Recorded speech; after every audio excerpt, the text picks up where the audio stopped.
We have a sudden news flash for you now. The RCMP and local police say they've crushed the outlaw biker group Rock Machine after a series of arrests in Winnipeg. Crushed in a single round of arrests. That was how it usually went for the Rock Machine, because they were never the biggest club or the richest. Response to the unprecedented level of violence between rival gangs, the Rock Machine. And yet, in the same breath, unprecedented. A club small enough to be wiped out by a few warrants, tied to a level of violence a country had never seen. The Rock Machine did the one thing no club on earth dared to do.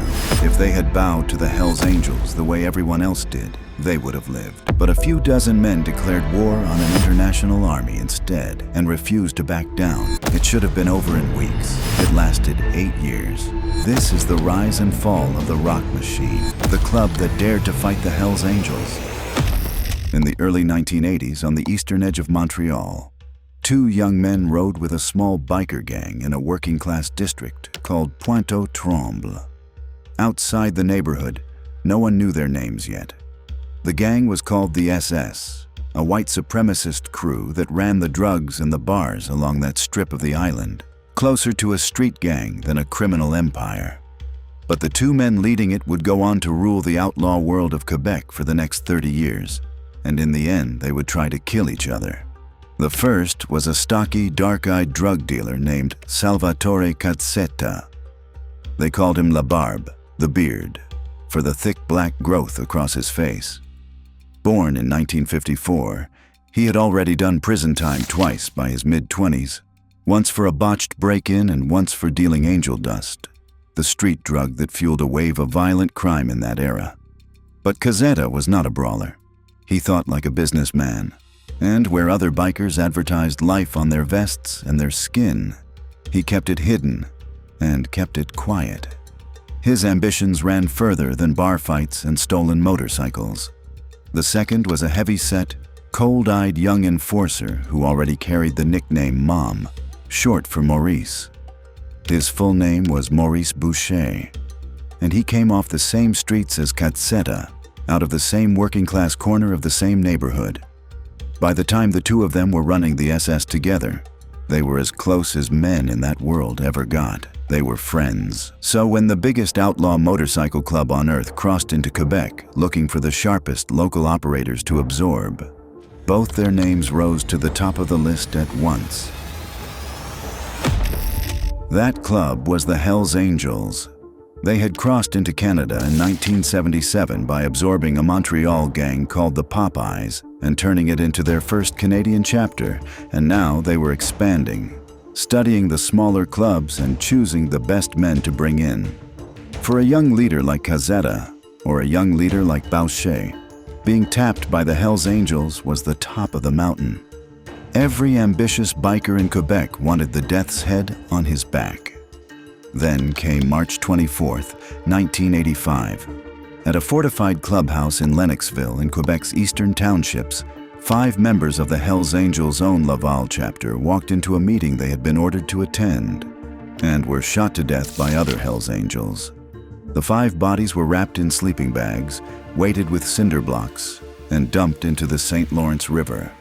The club had murdered its own men in cold blood because the Laval chapter had grown wild and greedy and would not fall in line. When the bodies were dredged out of the river weeks later, the entire Quebec underworld saw what the Hells Angels had become.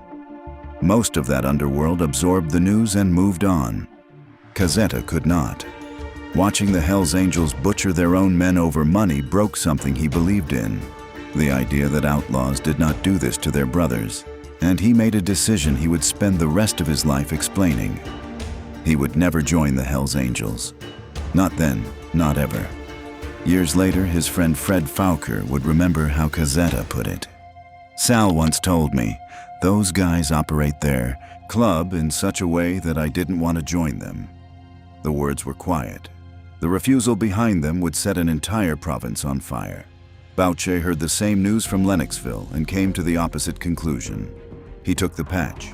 He put the Death's Head on his back, joined the Hells Angels, and began to climb. And within a decade, he would become the most feared man in Canadian organized crime.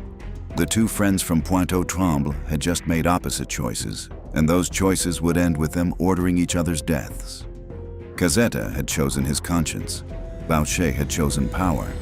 Neither would ever come back from it. In 1986, Salvatore Cazzetta gathered the men who had made the same choice he had and built something of his own.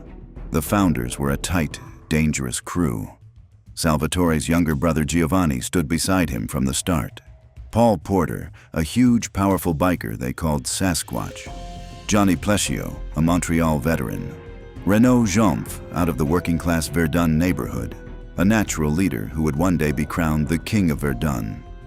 Most of them came out of the SS or from smaller clubs like the Merciless Riders and the Executeurs. Hard men who wanted a place to make their money without wearing another club's colors on their backs. Cazzetta named it the Rock Machine, and from the beginning he built it to be everything the Hells Angels were not. The Angels advertised themselves. The red and white patch, the Death's Head, the club name across the back of the vest, all of it worn in the open like a flag. In a city full of enemies and police, that visibility made every angel a target. Cazzetta rejected it. The Rock Machine would wear no colors on their backs at all. Instead, each member wore a small silver ring engraved with an eagle.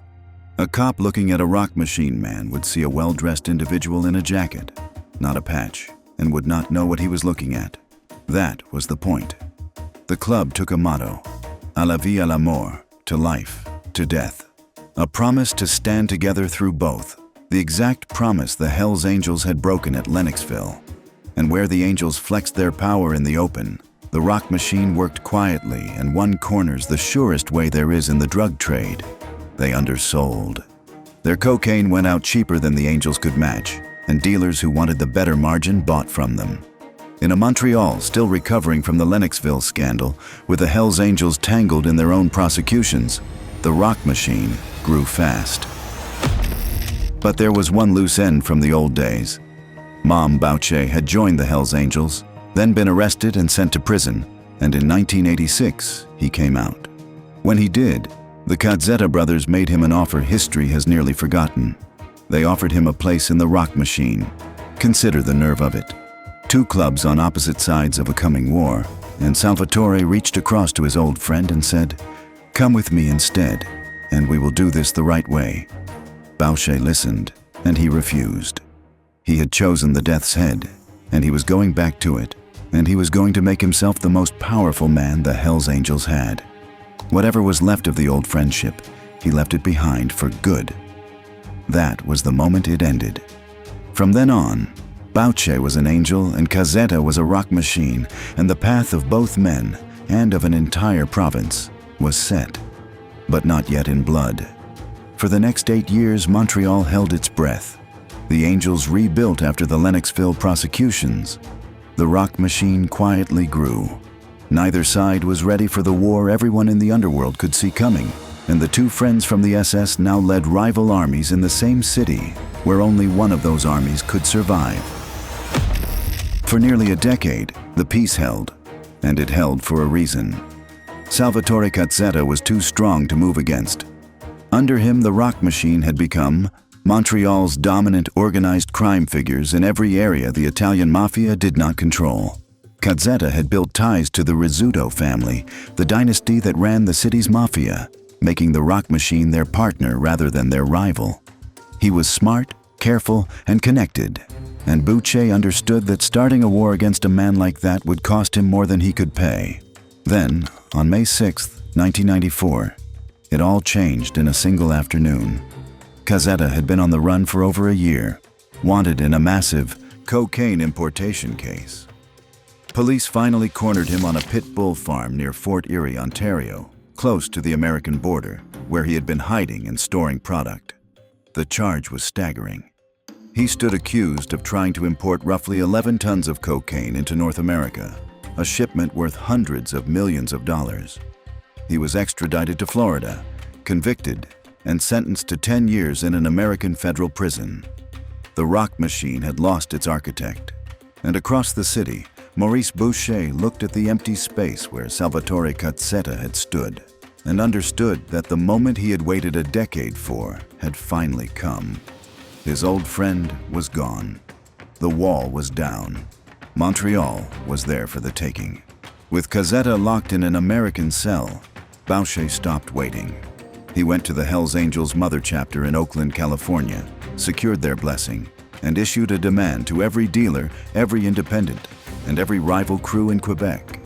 From now on, anyone selling drugs in Montreal bought their supply from the Hells Angels. No negotiation, no second option, submit or be destroyed. The Rock Machine, now led in Salvatore's absence by his brother Giovanni and by Claude Vezina, gave their answer. They refused. And Giovanni did more than refuse. Using the connections the brothers had spent a decade building, he pulled the independent dealers, the Pelletier clan, and every crew that feared a Hells Angels monopoly into a single coalition, an umbrella of the desperate and the defiant, all of them united by one thing, the refusal to kneel to Maurice Boucher. If the Angels wanted Quebec, they would have to take it by force. So they did. On July 13, 1994, 3 masked men walked into a custom motorcycle shop on Henri Bourassa Boulevard in the east end of Montreal. Inside was a man named Pierre Daoust, wearing the colors of the Death Riders, a Hells Angels support club. The 3 men crossed the shop floor, opened fire among the bikes and the tools, and left Daoust dead on the ground. It was the first killing of the Quebec Biker War, and the Rock Machine had sent it as a message. They would not submit. They would fight. The first year of blood. Daoust was only the beginning, and the killing that followed showed how fast the war consumed everyone it touched. The Rock Machine had sent 3 of its own to gun down Daoust, and the Angels tracked them. On New Year's Day, 1995, one of those killers, a Rock Machine man named Norman Baker, was drinking in a Hard Rock Cafe in Acapulco, Mexico, thousands of miles from the war, when a Hells Angel walked up and shot him dead. The Angels had reached across a continent to settle the score for a single support club member. That was the tone the war would keep for 8 years. No distance was far enough. No debt went uncollected. The Rock Machine was bleeding from its own recklessness, too. In November 1994, one of its members was shot dead, drinking in a Montreal bar. Weeks later, another, a man named Bruno Bandiera, was driving through the city with a bomb in his car when it went off early and killed him. The club was losing men to Hells Angels bullets and to its own explosives in the same season. And in October 1994, the war took one of its bigger early names, when Sylvain Pelletier, the boss of a crew allied with the Rock Machine, was killed by a car bomb. Proof the Angels would answer the Rock Machine's tactics with the same tactics, turned up louder. By the first anniversary of the war, 30 people were dead, and the pattern was set. This was not going to be a short, sharp fight decided by 1 or 2 killings. It was going to be a long war of attrition, fought corner by corner and body by body, and the smaller club would have to absorb losses that would have shattered a weaker organization. Somehow, for years it did. But here is what makes the Rock Machine's story remarkable. By every measure that mattered, they should have lost quickly. The Hells Angels had more men, more money, an international brand, and chapters across the country that could send reinforcements. The Rock Machine had a few dozen members, a regional footprint, and a leader in an American prison. On paper, it was not a war. It was an execution waiting to happen. But the Rock Machine did not fight like a smaller club. They fought like men with nothing to lose, and they hit the Angels where it hurt. In August 1996, they burned down an escort business, owned by a full-patch Hells Angel who was one of the biggest pimps in Montreal. That November, they bombed an old Hells Angels bunker in Saint-Nicolas, and the blast was powerful enough to shake the whole residential neighborhood around it. They were outnumbered and outgunned, and they answered by proving the mighty Hells Angels could be reached, humiliated, and hurt. The war the Angels expected to win in months dragged into years because the small club refused to die. The Angels made them pay for every day of it. Renaud Jomphe was one of the founders, a Rock Machine leader out of Verdun in Montreal's southwest, so dominant in his territory they called him the King of Verdun. After Cazzetta's arrest, he rose to president of the Montreal chapter, one of the most important men in the whole organization. running his corner of the drug trade like an empire. On October 18, 1996, Jomphe sat down to dinner at a Chinese restaurant called Kim Hoa on Wellington Street. He was in a back booth with two other Rock Machine men, and with a younger member he had personally taken under his wing, a sharp bilingual dealer from Verdun named Peter Paradis. Jomphe had pulled Paradis into the Rock Machine 2 years earlier and become his mentor, the closest thing to a father figure the younger man had ever known. A gunman walked in from the street. He crossed to the back of the restaurant, stopped at the booth, and fired directly into the table before turning and fleeing out the rear. When it was over, Renaud Jomphe was dead. One of the other men was dead beside him. A third was hit in the shoulder and survived. And Peter Paradis had watched his mentor gunned down at the table beside him, close enough to feel it. He took over as president of the Montreal chapter, inheriting the King of Verdun's territory and his war. And years later, what happened in it would help him make the decision that destroyed the club from the inside. The Angels were hunting the Rock Machine's leadership one by one, and Marcel Demers, president of the Quebec City chapter, knew he was on the list. They came for him on November 14, 1996. Demers was stepping out of his car outside a corner store in the Quebec City suburb of Beauport when a masked man opened fire. At least 5 bullets tore into him, hitting his back and his left arm as he tried to get clear, and the shooter jumped into a waiting car and sped off, certain he had left another Rock Machine leader dying on the pavement. He had not. Demers, bleeding heavily, hauled himself back behind the wheel of his own car and drove himself to the hospital, where he walked into the emergency room under his own power and lived. The Angels had put 5 bullets in one of the Rock Machine's top men, and he had refused to die for them. That was the kind of stubbornness that kept the smaller club in the fight long past the point it should have folded. The Rock Machine had a secret that helped it survive as long as it did, and it never rode a motorcycle.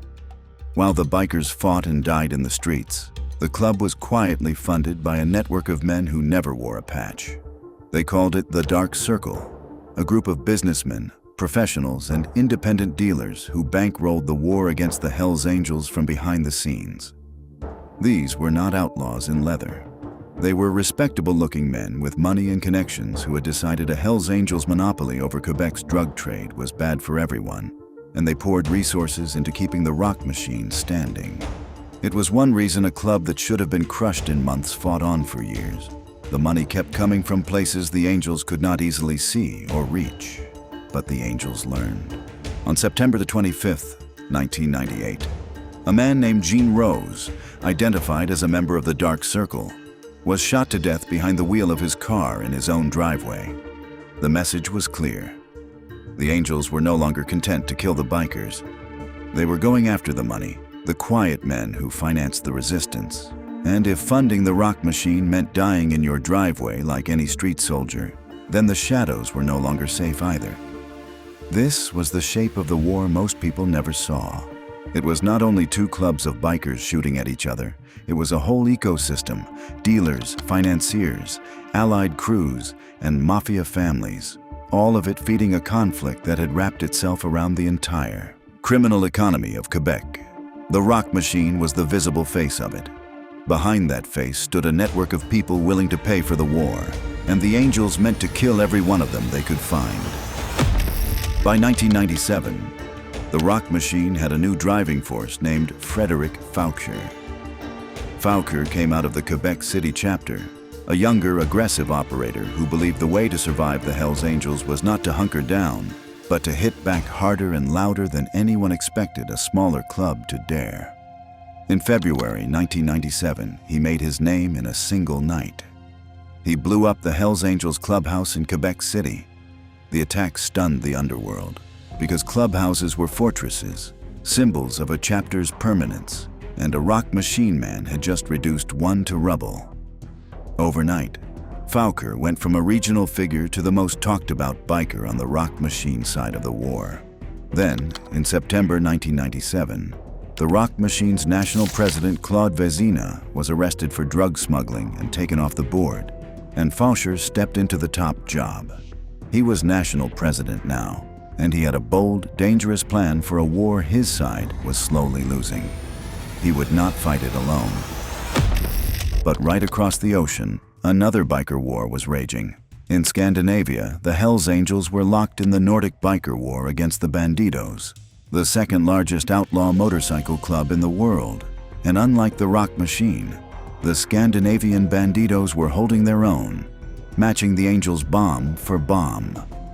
Faucher watched from Canada and saw a lifeline.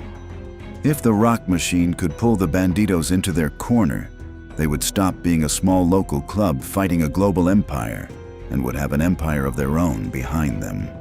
So in June 1997, 3 Rock Machine leaders, Faucher, the founding member Johnny Plesio, and Robert Leger, flew to Stockholm to meet the Swedish Bandidos and ask for their backing. They never got the meeting. Swedish police were waiting, detained the Canadians, and threw them out of the country, announcing they did not want foreign bikers importing their war onto Swedish soil. The delegation flew home empty-handed, but the idea did not die.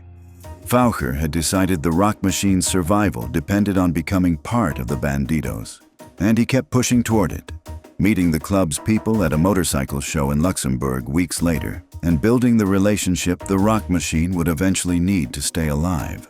The plan that would end the Rock Machine's independence forever had been born, and its author was the man now leading them. But wars are not won on strategy alone, and through 1997 and 1998, the Rock Machine kept dying.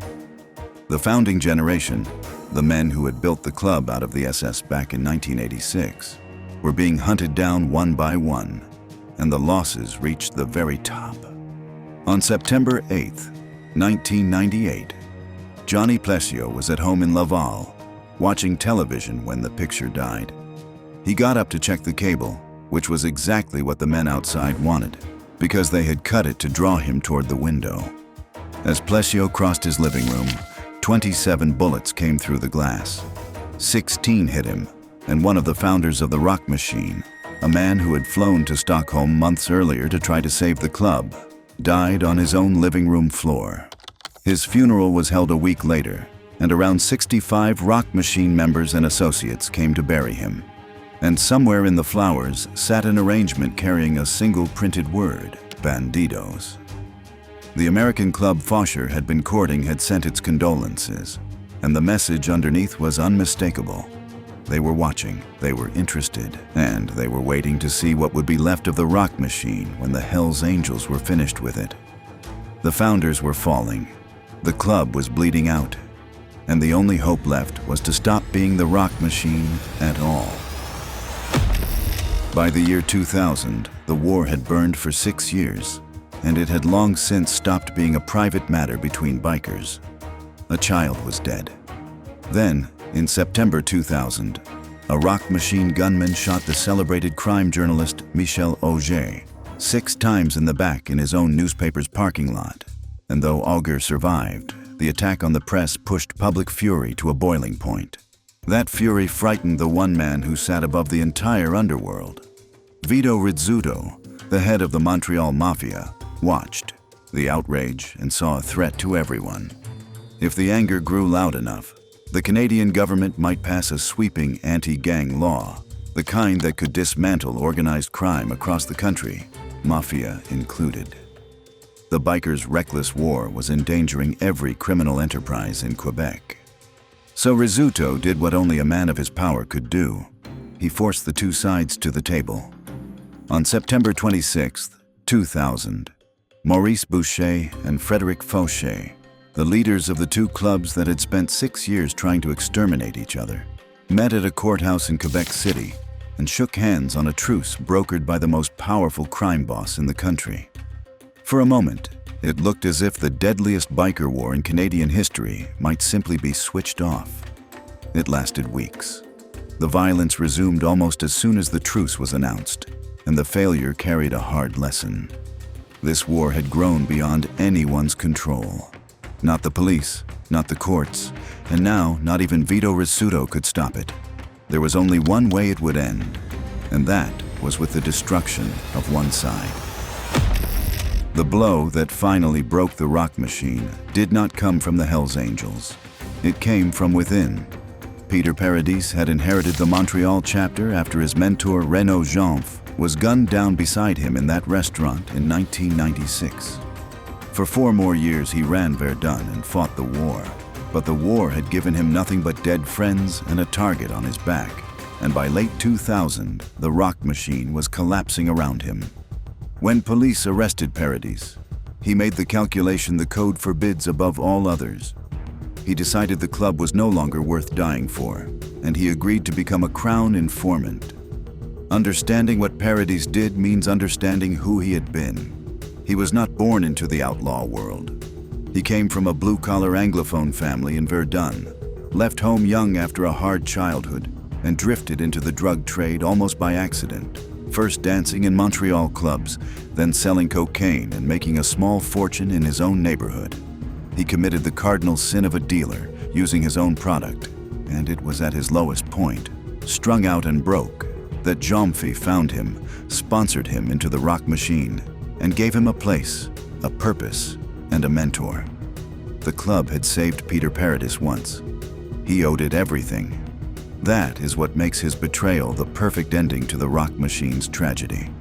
By the time the police arrested him, the brotherhood that had once pulled him out of the gutter had become a machine that fed its own members into the ground. And Paradis decided he would not be one more body in one more booth. He would later write a book about it, laying out the violence and the paranoia and the slow death of the club from the inside. One of the few honest accounts of the war told by a man who had lived at its center. And Paradis knew where the bodies were. On December 5, 2000, acting on his evidence, police swept into Quebec City and arrested Frédéric Faucher, along with his second-in-command, Marcel Demers, and 13 other members. The timing could not have been worse for Faucher, because he was in the middle of finalizing the rock machine's absorption into the Bandidos, and now he was behind bars. In May 2001, he pleaded guilty to 28 charges, including the 7 bombings he had ordered across 1996 and 1997, and was sentenced to 12 years. Demers pleaded guilty to 17 charges and got 9. The man who had blown up a Hells Angels clubhouse and nearly saved the rock machine through sheer audacity was gone, brought down not by his enemy but by one of his own. A man the war had hollowed out until betrayal looked like the only way to live. Faucher in prison and the club bleeding from every side, the surviving leadership finished the surrender he had started. If they could not beat the Hells Angels alone, they would join the one club on earth big enough to stand against them. They had already changed their colors, trading the black and silver for the red and gold of the Bandidos, and they had spent 18 months as a hang-around club, proving themselves the way any prospect does. Then, on December 1st, 2001, at a clubhouse in Kingston, Ontario, it became official. The rock machine ceased to exist. Its members patched over into the Bandidos Motorcycle Club, becoming the newest chapter of an international outlaw empire, and a rock machine veteran named Alain Brunet became the first national president of the Canadian Bandidos. Consider what that meant. The rock machine had been founded on a single principle: that Salvatore Cazzetta would not wear another club's colors, would not bow to a larger organization, would build something of his own instead. 15 years later, his club did exactly what he had refused to do. To survive, they put another club's patch on their backs and became a chapter in someone else's empire. The rock machine had died to keep the fight alive. The war ended not long after. In March 2001, Operation Springtime shattered the Hells Angels leadership across Quebec, gutting the very organization that had won the war. Both sides, in the end, were destroyed. The rock machine by the Angels by the state. The Bandidos held a foothold in Quebec for a few more years, and then that too faded. But the cruelest turn was still coming, and it fell on the men who had started it all. The American Bandidos never fully embraced their Canadian chapter, and many junior rock machine members found themselves unwanted, denied the full status they had been promised. So they did the unthinkable. They crossed to the enemy. Paul Porter, the giant they called Sasquatch, a founding member of the Rock Machine, became a Hell's Angel. So did other veterans of the club that had spent a decade fighting to destroy the Angels. The men who had buried their brothers in this war put on the colors of the men who had killed them. And then came the final betrayal of everything the club had stood for. In 2004, Salvatore Cazzetta walked out of prison after a decade behind bars. The war he had started was over. The club he had founded was gone, absorbed and then scattered. His brother was in prison. His friend Johnny Plescio was dead in the ground. And in 2005, the man whose disgust at the Hells Angels had created the Rock Machine, who had looked at 5 bodies in a river and sworn he would never wear their patch, joined the Hells Angels. He would rise to lead their Quebec operations. The founder ended his outlaw life in the colors of the club he had built his whole life to defy. There is a strange coda to the story. In 2007 and 2008, former bikers reformed the Rock Machine under new leadership, brought back the old black and silver colors, and the club exists today with chapters across Canada, the United States, and Australia, presenting itself now as an organization of motorcycle enthusiasts rather than the criminal army it once was. But the original Rock Machine, the one that mattered, was gone. It had begun with 2 friends in a Montreal gang who split over 5 bodies in a river, one choosing the Hells Angels and the other swearing to oppose them forever. It had fought the most powerful outlaw club on earth to a standstill for 6 years, outnumbered and outgunned the entire way, and it had refused to die even as its founders were hunted down one by one. And in the end, it was undone not by the Hells Angels' bullets, but by its own exhaustion, its own betrayals, and the simple arithmetic of a small club taking on a global empire. The club that dared to fight the Hells Angels lost, and its founder ended his days wearing their patch. In the outlaw world, there may be no more complete defeat than that. The Rock Machine began with a single act of disgust. Salvatore Cazzetta watched the Hells Angels murder 5 of their own, sink them in the St. Lawrence River, and swore he would never wear their patch. He built a club and fought a war on that one refusal.